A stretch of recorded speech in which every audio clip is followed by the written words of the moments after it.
That's right there, the line of completion. This section is finished, waste-filled and backfilled. The pay line, however, is right here. As you can see, not much remains. And, my man, that is a really wonderful sensation. Yes, $15 million. Parker Schnabel took that chance on Dominion Creek. Fuel, machines, and his future. Just chilly steel and freezing earth, no casino. Everything might fall apart with one mistake. This is the tale of that wager, and the last tally that determines whether Parker makes a fortune or loses it all. The structure of a necessary risk. $15 million, not something you wager on a whim. When the alternative is worse, you take action. Parker Schnabel had been a mining whiz for years, a youthful force that was tearing across the Yukon and extracting gold from claims that others had passed up. However, the ground is limited, much as time. The foundation of his success was beginning to crumble at Squire Creek. The easy gold was gone. The pay dirt was getting harder to find. The returns decrease with each yard of earth that is moved. The crew sensed it. The length of the days was equal. The sparkle in the sallow boxes was fading, but the task was just as hard. Parker found himself in a classic Klondike situation. Go big or go home. That's your last, I'd say. That's about it, I believe. There you have it, the final one. Oh my. In fact, I have run out of dirt. Yes, we're finished. As a result of downsizing, devoted crew members, men and women who had grown to be like family, had to go. It meant reducing the ambition that had characterized him ever since he succeeded his grandpa, John Schnabel. Parker was unable to accept that type of failure. The alternative was to jump in search of a plot of land so fertile and expansive that it would support them for many years to come. It turned out to be Dominion Creek. No one knew about Dominion. Known for its deep pay tiers, it was a legendary claim. However, its depth was also a drawback. On top of the gold was 40 feet of frozen, useless overburden. You have to move millions of cubic yards of this frozen mud to get to the money. With a fleet of heavy gear operating around the clock and burning through thousands of liters of diesel every day, it was an engineering problem of enormous proportions. The initial outlay was enormous. The purchase of the land itself cost several $million. Then came the machinery, the rock trucks, the excavators, the dozers, and the payroll for a team big enough to operate around the clock. You need to emulate Chris. Here at Rock Sand, we're prepared for the cleanup. The final materials now passing through the factory. Music. The $15 million amount wasn't just thrown at you. Calculating the amount needed to break even in the first year was a harsh and calculating process. Parker carried a line of credit, a loan, and this burden with him in all of his decisions. Every malfunction wasn't only a hold-up. Money was burning. Every strategic decision regarding the location of the wash plant and the stripping of ground had repercussions worth millions of dollars. There was a great deal of pressure. Beneath the thunder of the engines was a steady, low-grade hum of anxiousness. He was no longer merely a child. He oversaw a large, risky startup as its CEO. His investors were also waiting. People move machines, but machines move dirt. The vital core of the Dominion effort was Parker's crew. The harsh 12-hour shifts, the savage wind, and the unrelenting muck were all endured by them. Tyson, the foreman at the top of the chain of command, was a composed individual with a keen tactical sense. He was responsible for converting Parker's overarching plan into the minute-by-minute, realistic movements of steel and workers on the cut. Then there was Mitch, a hard worker whose devotion to Parker was evident in every exhausting day he put in. Mitch stood in for the team's backbone, the men who show up, get the job done, and then ask what's next. All of them had been deprived of their families, birthdays, and life beyond the confines of their mine site during the 6-month marathon that had been the season.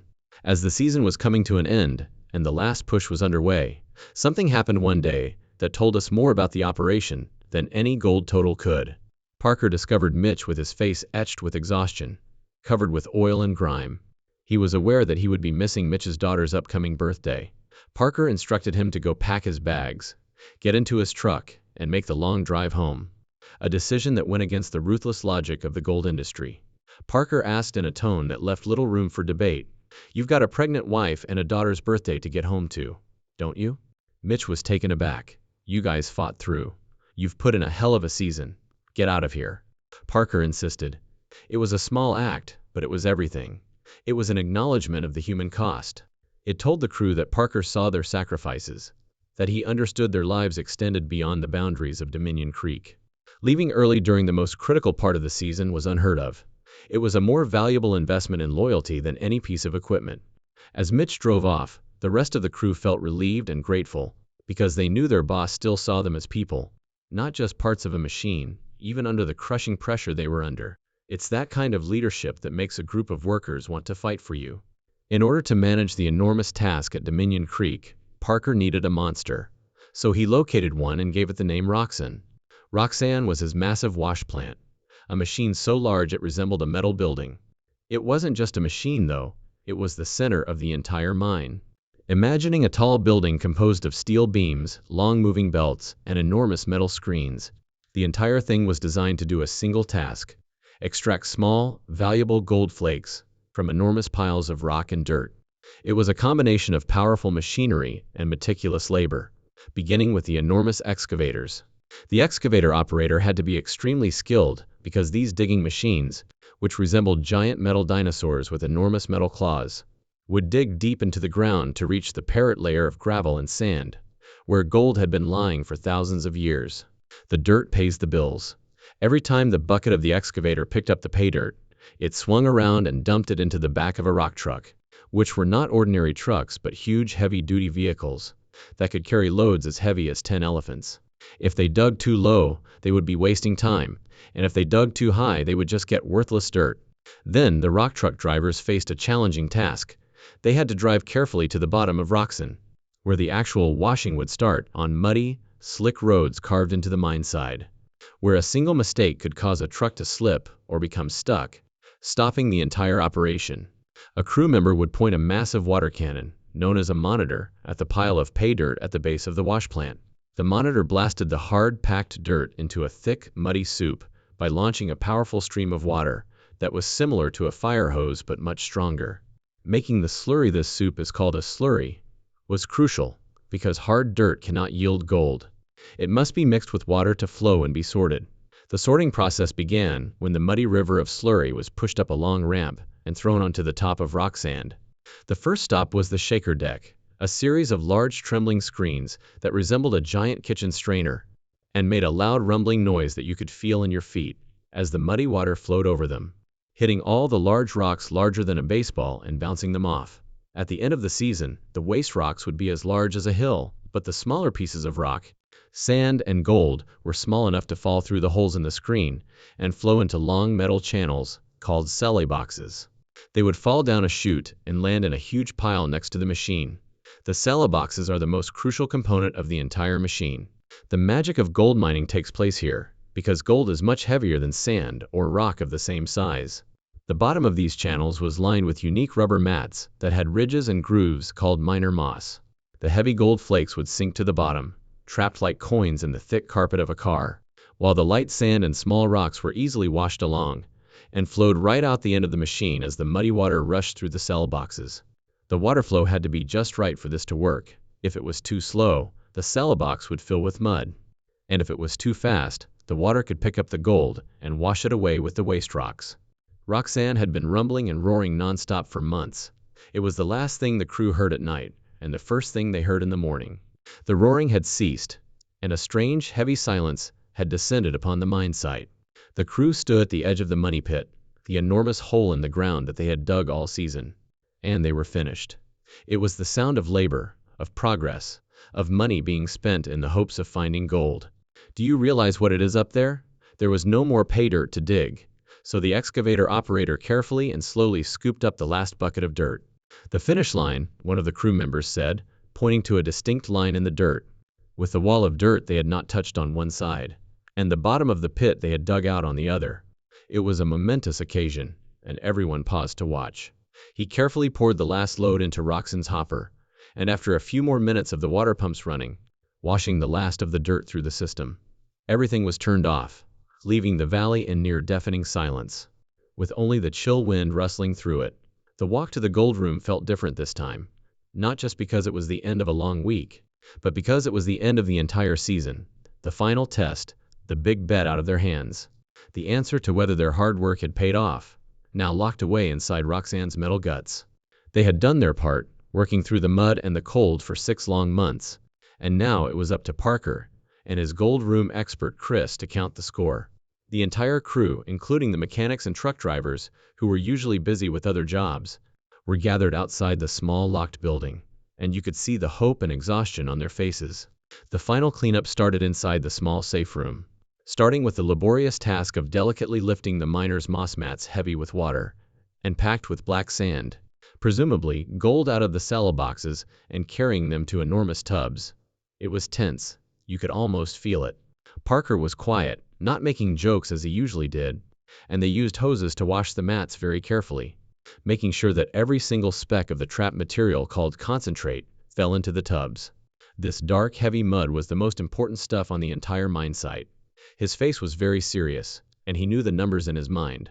174 ounces of gold were needed for this final cleanup to reach his season goal of 7,000 ounces, which was a good amount, and he felt it was possible. But he needed more than that, a huge amount of gold, to truly demonstrate that his $15 million bet was a wise one. The gold was separated, then carefully scooped into a pan and dried with a torch. And when it was ready, it was a sight to behold, a heavy, gleaming pile of pure Yukon gold. Parker took the first container of gold and carried it over to the digital scale. He needed a monster weigh-in. Parker placed it carefully on the scale, and the crew outside watched his every move, pressing their faces against the small window, holding their breath. The red numbers on the screen began to climb quickly. 40, 80, 120, 140, 170. He had already surpassed the 174 ounces he needed to reach his goal. The crew outside let out a few apprehensive chuckles and cheers. A huge weight was lifted, but the numbers continued to rise: 200, 240, 2,460, until the scale finally stopped. At 300, the crew let out a loud cheer. The cleanup's initial 300 ounces was an amazing result, but they weren't done yet. Another larger jar of gold from the remainder of the cleanup was found, and Parker began carefully adding it to the scale. 50, 100, 150, 180, 200, 220, 240. The last number briefly wavered, before remaining steady at 254.350. Parker performed the calculation aloud, and the week's total came to 554.350. At the time's gold price, that was more than $1.1 million. The relief was immense. "Good purchase, man," said Tyson, the foreman, giving Parker a pat on the back. "Good place to call home." But the biggest number, the one that really mattered, was the total for the entire season. They had made over $1 million in a single week. It was the biggest cleanup of the entire season. The crew fell silent as Parker approached his laptop, where he had meticulously documented all of the weigh-ins over the previous 6 months. He entered the final figures and turned to face the crew, saying, "Our season total is 7,381.10 for the season." The figure seemed to hover in midair for a moment before sinking in. The gamble had not only paid off, but it had been a spectacular success. More than a paycheck. $7,381.10. It was worth just under $15 million. They had done it. In one long, difficult, and stressful season, they had found enough gold to earn back almost the entire amount of Parker's huge $15 million bet. The celebration that followed was about more than just the money. This was for them. But first he poured some on the ground. A libation. "This is to those that helped you get started. This is to those that helped you along the way, but aren't here to share," Parker said as he addressed his team while holding a bottle of champagne.